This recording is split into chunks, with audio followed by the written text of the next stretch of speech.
ETFs are the easy button of investing. No stress, no research, no thinking. Just click buy and boom, you're a diversified investor. But here's the catch. Wall Street isn't doing you any favors. That 0.5% fee sounds harmless until you consider that investing $500 a month, paying that 0.5% fee each year, costs you nearly $150,000 while you invest. And it is totally avoidable. Not by avoiding ETFs, but by building your own. Hey Bowtie Nation, Joseph Hogue here with Wall Street's dirty little secret. Something I learned over a decade as an equity and venture capital analyst. That exchange-traded funds and their managers never beat the market. In fact, getting average returns at best, but then charging you for the privilege. So in this video, I'm going to show you how to take control, how to get the same stress-free, diversified ETF investing strategy, but with the higher upside return and saving you hundreds of thousands of dollars in the process. I'll explain ETFs, the pros and the cons, and show you how to create your own customized to your goals. Now, an ETF, just short for exchange-traded fund, is simply a formalized group of investments like stocks or bonds, bundled together and then sold as a single fund that you can buy just like any other stock. Imagine going to the grocery store where instead of picking out what you want to eat individually, the store just hands you a cart full of groceries and charges you a fee for the convenience. That is exactly what an ETF does. The fund provider, companies like Vanguard, Fidelity, or BlackRock, buys all the stocks on a theme, like the 500 largest companies in the United States, that S&P 500 index. They hold those stocks in an account and then sell pieces of that account to investors. So you get a share of all 500 stocks with the click of a button. Most ETFs invest along some kind of rule like this, a defined group of stocks like tech stocks, dividend payers, foreign stocks. Hell, there was even an ETF that bet against Jim Cramer's recommendations. It makes investing stupid simple. Instead of picking 50 different stocks, you buy one ETF and call it a day. It's why these have been the go-to tool for investors, racking up more than $12 trillion invested in almost 10,000 funds. The problem is, what most investors don't realize, that convenience comes at a giant cost.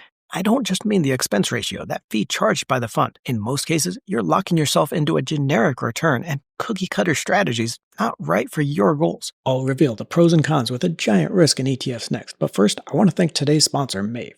You know, with Bess, we weren't as intentional with her dog food, and it started to show in hip and joint problems. That's why when we adopted Bruno here about a month ago, we knew we wanted to feed him something else. And that's where Maeve came in, the first and only human-grade, protein-rich raw food for dogs. Real beef, chicken, potatoes, green beans, and blueberries. The meat is USDA certified and it's all quality. And honestly, it looks a lot better than anything I'm cooking. Maeve comes in a special box to keep it frozen and fresh. Just put it in the freezer and serve frozen. Bruno loves the new food, and in fact, we had to buy a special bowl because he was eating it too fast. We got the supplement bars for his skin and coat health, and the treats as well. How you eat affects your mood, behavior, and your health, and it's no different for your dog. I want to thank Maeve for sponsoring this video and a healthier way to care for the furry member of our family. Scan the QR code or look for the link in the description below and use coupon code MONEY for a special 20% off your first order. So before you go falling in love with ETFs, let's break down how they work, the pros and the cons, and how to beat this game. But let's start with the good news. ETFs are like the Costco of investing. You get a bunch of stuff, stocks, bonds, whatever you want for one low price. So you don't have to spend 6 hours on Reddit looking for the meme stocks that aren't going to go bankrupt. They're also great for diversification. That thing Warren Buffett says is only for people that don't know what they're doing, but then secretly does himself with 42 stocks in the Berkshire portfolio, along with complete ownership of 60 or more companies in insurance, transportation, retail, manufacturing, and energy. A diversification is just that peace of mind you get knowing that a drop in one stock isn't going to crush your Lamborghini dreams. Buy one S&P 500 ETF and boom, you own Apple, Microsoft, and 498 other companies you've probably never heard of, but can now brag about at parties. But now the cons of those traditional ETFs, and you know a $12 trillion industry is going to be sneaky about the downside.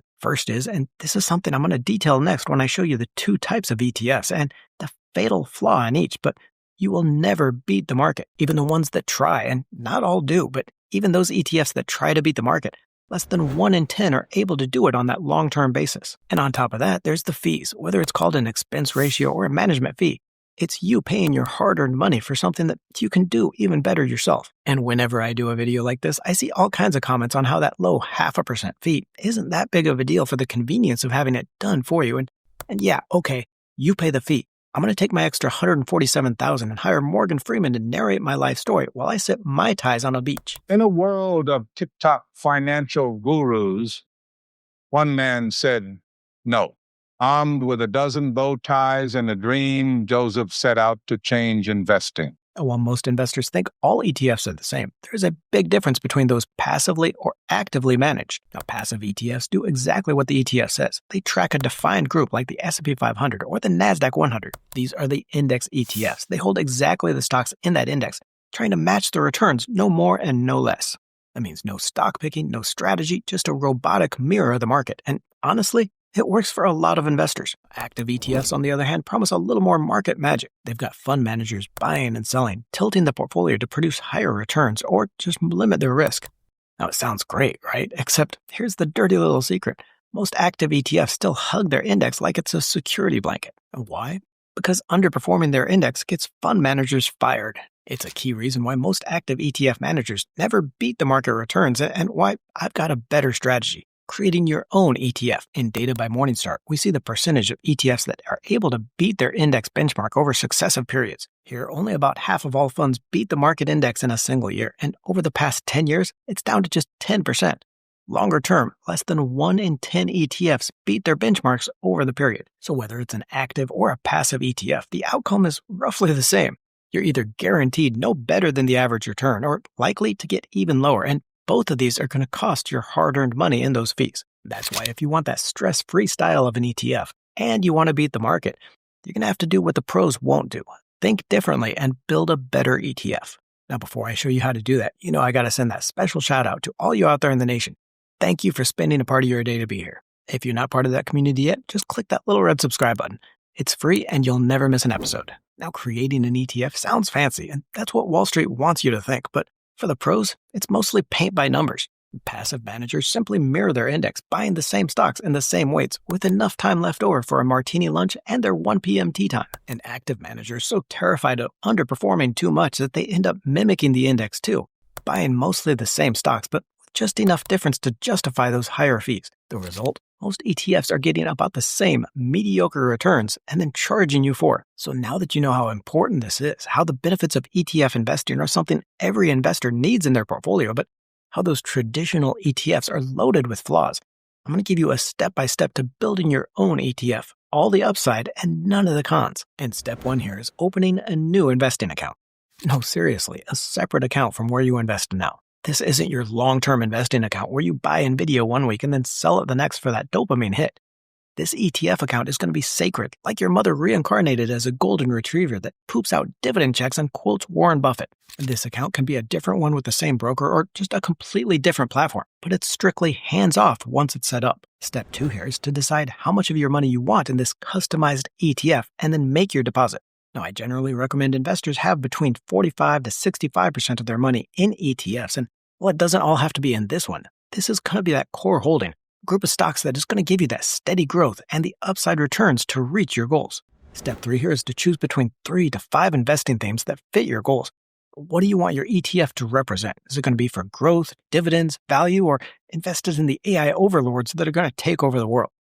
You can tilt it to one theme, but also going to balance it by including a little of the other themes as well. And we're going to do that by picking 5 ETFs that represent those themes. Now, you're not investing in these ETFs. We're going to be using them for research instead. Think of it like looking over the manager's shoulder during the test. We're going to let them do most of the work while we get all the best stocks. I'm going to link to a video in the description revealing the 10 best ETFs to put on your list. But another way to get your ETF ideas is through the website ETFDB and then search for the type of fund you want. Within each of these ETFs, and here as an example, I'll use one of my favorites, the First Trust Cybersecurity ETF, ticker CIBR. But on the fund homepage, you're going to see in the menu either portfolio or here it says holdings.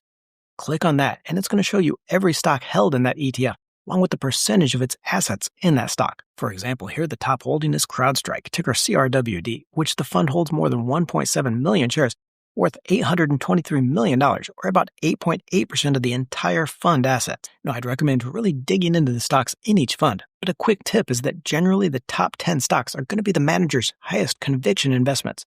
For example, just these top 10 stocks make up 61% of total assets, an average 6.2% in each, while the remaining 22 stocks only have an average 1.7% of assets invested in each of those. Now, there is a caveat there that if the ETF is market cap weighted, so the manager just invests according to the size of the companies, then that top 10 list is just going to be the largest companies rather than the best. Generally, though, those top 10 in a fund is going to be the cream of the crop. This is where you start building your own customized ETF from some of the best ideas in the market. By picking 3 to 5 stocks from each of your 5 ETFs, you should end up with about 15 to 25 individual stocks. Then here, we're not going to try to overthink the math. Just divide up your money evenly across the group. But there is an important note here to get that full benefit of diversification and the lower risk. Now, it's okay if you want to tilt your ETF to growth or dividends or another theme. But of those 5 ETFs, we want at least 2 funds from outside your tilt. For example, if you want that growth stock focus for your higher returns, then you might pick 3 ETFs in the tech theme or AI. But then look for at least 1 dividend ETF and another ETF focused on value stocks. This way, while your custom ETF is going to be loaded with those high-flying growth stocks, you're also going to have a few stable dividend payers and value names in there to smooth things out. And while some ETFs hold hundreds, even thousands of stocks, you're still going to get the full diversification benefit with just 15 or 25 stocks in your ETF. Research by Edward Jones shows you get all the benefit of diversification with as little as 15 or 30 stocks balanced across sectors and themes. And that's it. Step 6 is just to set it and forget it. Like a fund manager, you're not checking this every day or panic selling when one of your stocks dips 3%. This is a low-maintenance portfolio. Revisit it every 3 months at most, and honestly, probably once a year is probably enough for most people because the moment you start treating this like your trading account, the whole ETF idea goes out the window. Scan the QR code or look for the link in the description below and use coupon code MONEY for a special 20% off your first order. Don't forget to join the Let's Talk Money community by tapping that subscribe button and clicking the bell notification.